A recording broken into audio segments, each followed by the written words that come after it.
أعوذ بالله من الشيطان الرجيم بسم الله الرحمن الرحيم. I seek refuge in God from Satan the accursed, in the name of God, the Beneficent, the Merciful. The Battle of the Camel was imposed on the commander of the faithful, Imam Ali, peace be upon him. And when this battle was over, Imam Ali, peace be upon him, adopted certain policies which are exceptional in the history of wars and conflict, with the exception of the wars that were imposed on the Holy Prophet of Islam.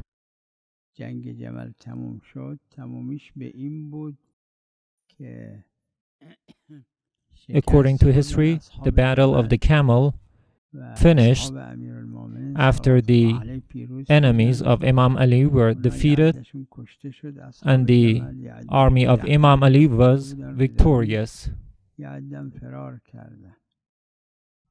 Some people from the army of the rebellion, the rebels, were killed, some were injured, and some ran away. Imam Ali had someone to shout out to his soldiers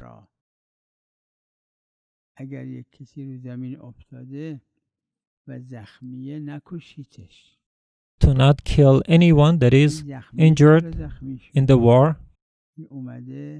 It is clear that those people who were wounded or injured during the battlefield, they were the people who actually accused Imam Ali of apostasy, and they tried to kill His Holiness and other Muslims and other soldiers of the army of Imam Ali, peace be upon him. They were wounded and fallen on the ground. However, when the war was finished, Imam Ali shouted out to his soldiers and did not allow them to kill or hurt those people. Even today, if you read the story of wars, you can find a lot of cases in which the victorious army kills the enemy soldiers that are wounded. And this is why what Imam Ali does 1400 years ago, it is a great demonstration of virtue in the entire history. The dear youths can read the history for themselves and see the outstanding show of Islamic virtue by Imam Ali, peace be upon him, during his battlefield.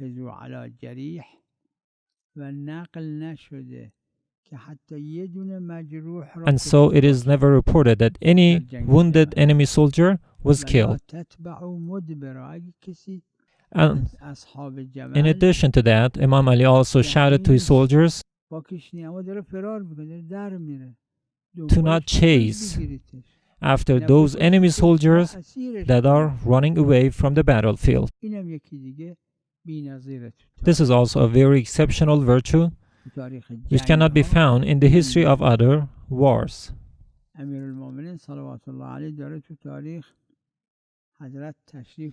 According to history, Imam Ali, peace be upon him, entered a very big house which was in the suburban areas of Basra city. Imam Ali and some of his companions and soldiers arrived in that house, and in that house the defeated chiefs of the enemy army were hiding there.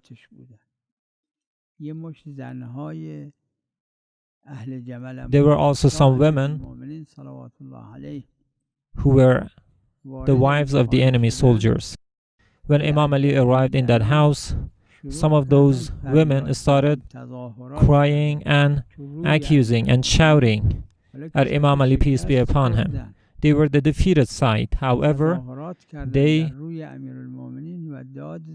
protested to Imam Ali, peace be upon him, saying that you are the killer of our men.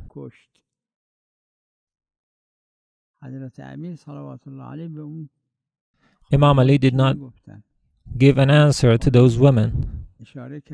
But he pointed to one woman and said that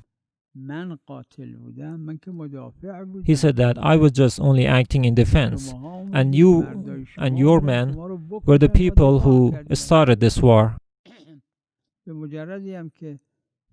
And as soon as they ran away, I did not follow them. The Imam said, if I was the killer, I would have killed those chiefs, those enemy leaders that are hiding in those rooms. And in those rooms were the warmongers hiding.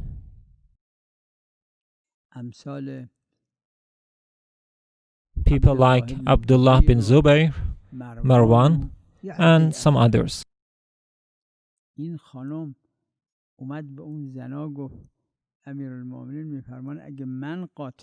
so this woman said that Imam Ali knows that these rooms are the hideout of those enemy leaders. And so all the women became muted.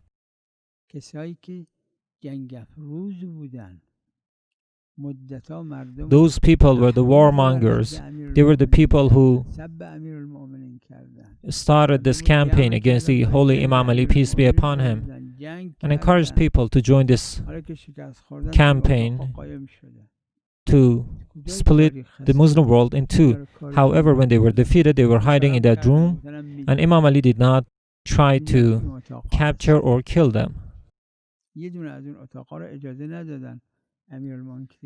And by the orders of Imam Ali, no one was given the permission to go after those people.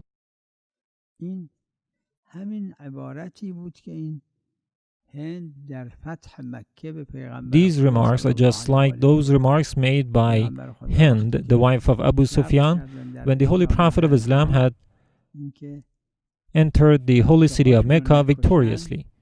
If you remember, Hind, the wife of Abu Sufyan, said these remarks to the Holy Prophet, saying that we grew our sons and you are the people who killed them.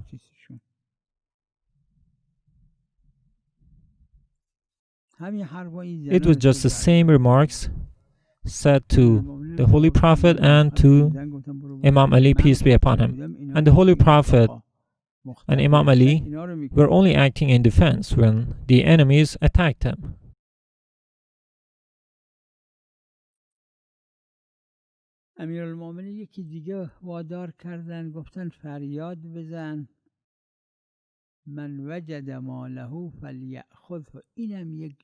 During the battle of the Camel, Imam Ali also had someone else call out to his army, saying that whatever the enemy soldiers, whatever properties or belongings the enemy soldiers have left in the battlefield, they are allowed to come back and pick them up and take them with them.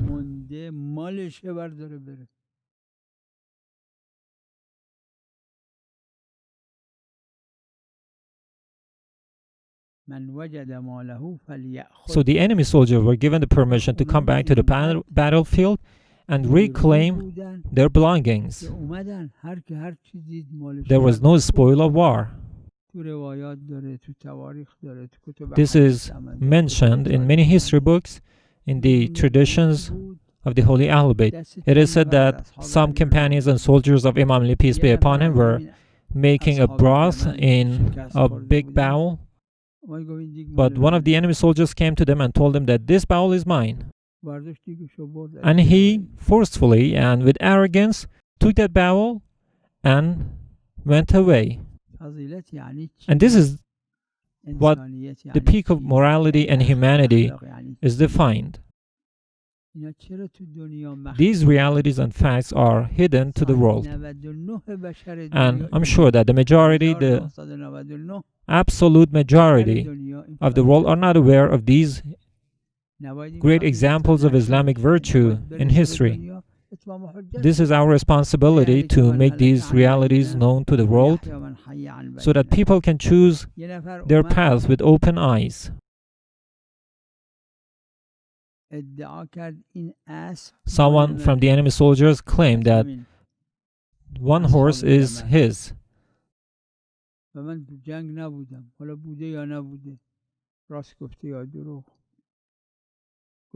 He claimed that the horse is his, and he said that the soldiers of, and he said that someone had taken the horse as a trust, and this person who had taken the horse as a trust used the horse to come to the battlefield, and now he is killed. Imam Ali said that if the person could prove that the horse is his, he must be allowed to have his horse. And so the person brought some witnesses to Imam Ali, and he took away his horse. These are great examples of Islamic virtue. When the battle of the Camel was finished, despite the fact that the enemies were the warmongers and the aggressors,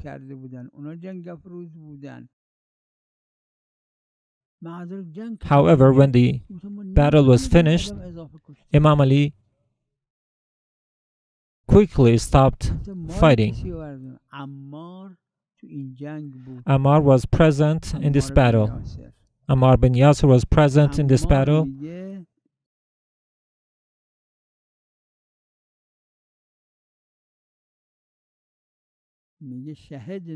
And he said that فلما ظفرنا فجعلنا نمر بالذهب والفضة فلا نتعرض له. Ammar is a very loyal companion of Imam Ali, peace be upon him, who was present in the battle of the Camel. He says that when the battle was finished and we were the victorious side,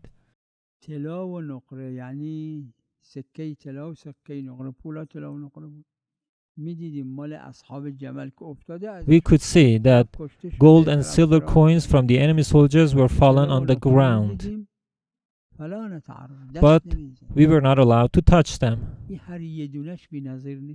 This is a great representation of Islamic virtue in history.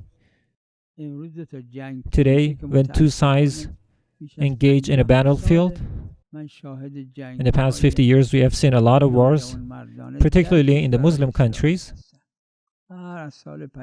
Since 1952 until now, it is more than 60 years that many Islamic countries have engaged in wars, and they kill one another. And so many Muslims have lost their lives to these futile and useless wars.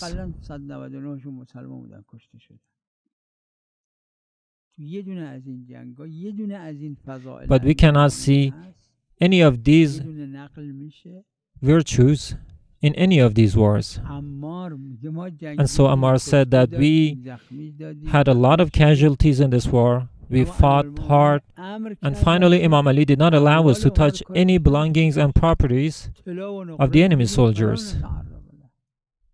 The gold and silver coins were on the ground and they were not allowed to touch them. These virtues must be made known worldwide, so that the entire world can learn about these virtues and follow them. The 14 infallibles, the Holy Prophet, Imam Ali, peace be upon him, we have historical examples of wars that occurred during the reign of these two holy infallibles, and we can take a lot of lessons from these two holy infallibles. And what I'm telling now is just the tip of the iceberg. You can find many examples of Islamic virtue in every part of the life of these two holy infallibles. The world must know that one day there were leaders, someone like Imam Ali, peace be upon him, for example, who dealt with his enemies with such high show of virtue and morality. May God bless Muhammad and his pure household.